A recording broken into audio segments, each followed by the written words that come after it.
What's happening, guys? What's happening? What's happening? What's happening? Hope you guys are well. Beautiful, beautiful season to actually be in the markets. I'm going to pick up from the last videos that we did. I'm going to do lesson number 10 on the currencies. Maybe just remove these. Let me just remove these. And this is following through from what we did. So this video will be titled Index. So the reason why I'm recording this video is to help you guys understand that whenever you're trading, there are tools that can help you predict where the market is going. So if you look at how this is the US dollar currency index, right? So this is what we use to measure the strength of the dollar. So if the USD index actually goes down, then Euro USD will go up, and the USD will go up, AUD USD will go up, and obviously USD CAD will drop, USD JPY will drop, USD CHF will drop. So all the USD currency based pairs will follow the index, and obviously opposite of this is true as well. So Euro USD goes up if the index goes down. And I'm going to go to the Euro dollar chart as well to show you. So look at how the market was actually ranging around here. And look at how the index had actually been ranging around there. So this is the opposite of what's happening on the euro. So this is the exact opposite. Look at that drop and then rise, and then the market was ranging. Look at this. This was actually a rise and a drop, and then the market was ranging. So this actually moves the same way as the index, but obviously in the opposite direction. And let's go to USD CAD as well.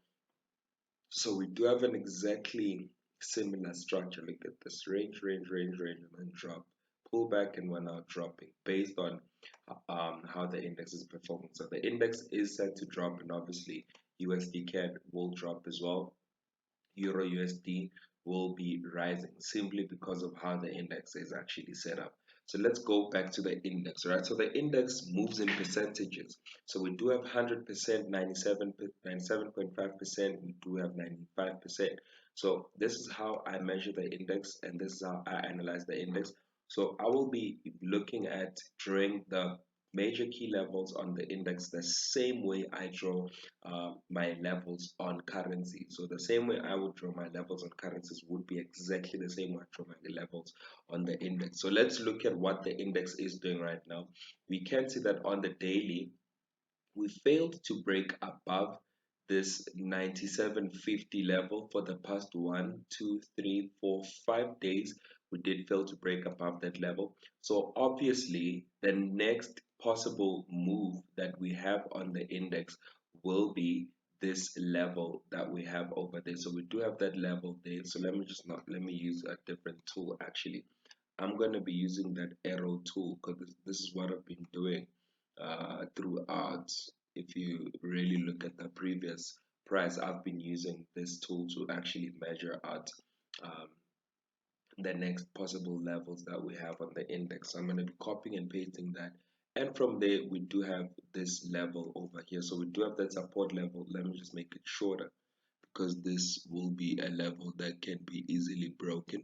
So we do have this level on the index. So you can see that, okay, we do have like upper levels over there, and obviously if you wanted to get like a clear indication of where the market would turn, you would obviously draw that level over there using both wicks to basically get that level. You can see that we came to spike literally around about that level. This would have been a beautiful area for a pending order if you are trading an index. So that would have been like a beautiful level for your pending order. Sorry about that. I want to go to the 4 hourly. So 4 hourly looks beautiful as well. You can see that we actually came to spike literally at that level, and you can see that, okay, the next available support region that we have is basically around there. Maybe to just modify this on the H4, so that's fine. You can see that, okay, we do have the support level, which is the next support level that we had. So if you noticed, when I started the video, I did have this level over there marked out over there, because what I had expected is that we are going to close below this level, and then after that close, then we get a clean retest, of which did happen. If you go to the 60-minute time frame, you can see that we did kind of like get a retest on that level. And if we do pull back again, this will be a pullback that comes straight to that level. This is a clean market breakdown straight to that level. Then we get a clean drop to around about that 96.50 level on the index. So the index does look quite bearish right now, especially if you look at how the market has been setting out. You do have a series of lows being created. You do have a high, you do have a low, you do have a lower high, you do have a lower low, lower high, and obviously lower low, obviously lower high over there. Then we obviously have that drop to the bottom. So this is how I would then use the index. So right after analyzing the index and clearly seeing that the index can drop to that level, this then gives me the confidence to move on to my currencies to basically understand. So looking at this, right, looking at this, the euro did come and find the support. So if you remember quite well, we did kind of like predict this move to the downside. I think there is a video recorded of this prediction to the downside. So this market did come to this level and literally spiked over there, came back to tap once, tap twice, and then the third time again. And we do see that this level was quite of like a strong support level, and it was actually holding strongly. So right now we can see that the market did break above this level for a clean retest over there. Beautiful retest happened, and the market has just been rising from here. Right now, we did break above this level, and obviously, the next possible move would be getting a clean close like this candle and possibly like a reversal pattern.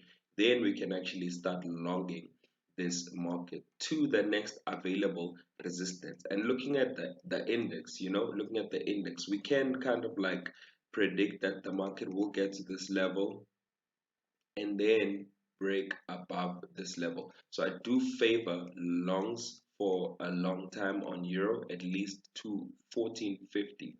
So 1.1450 is a level that I am looking at for my bulls on the euro USD pair. So this is obviously in sync with the index. So what I saw on the index is what I'm now looking for on the pairs. All right. So if I go to the next one, which would be USD CAD. So USD CAD follows exactly the direction of the index.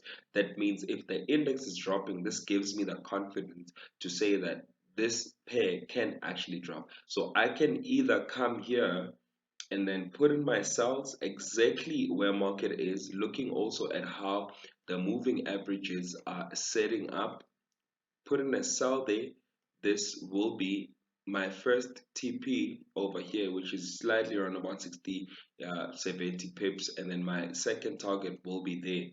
So this is quite an interesting perspective and view. So I will be risking around 30 pips for 195 pips, which is a good risk to reward ratio if you think about it. So I would either wait for the market to come and tap this level here, because then this is a previous resistance level. All right, so we do have a previous resistance level, so I can either set a pending order there exactly at that level and calculate my stop nicely above that level, give it a bit of room to breathe in case they try to spike above that level, or even wait for a clean close at that level before you can actually short this. But looking at how the market has been forming, you can see that we did get like a pullback to the upside, and this candle is an engulfing candlestick with the moving averages both coming above price, which also confirms, if you go back to the videos, you will confirm that this is confirmation for more shorts. Look at how the moving averages are also about to even cross on the hourly. If you go to the 30-minute time frame, you'll find that they've actually crossed like earlier on. So obviously you would then come in and sell this over here. So this is what I would obviously do. Like I would come in with my sells there exactly where the market is, come in and sell this market, and my stop loss would be slightly above that previous high, because I do know that if the market is set to drop, then we won't go back to that high, and obviously target that lower region. So this would be the first targeted level that we have in mind. So that's about 193 pips, and you're literally risking 20 pips. So this is a good risk to reward ratio on USD CAD. So that's what I wanted to talk about, guys, using the index to basically get directional bias of the market. So do enjoy using these And I hope you guys actually start winning like a lot and be blessed, guys. Thank you. See you on the next video.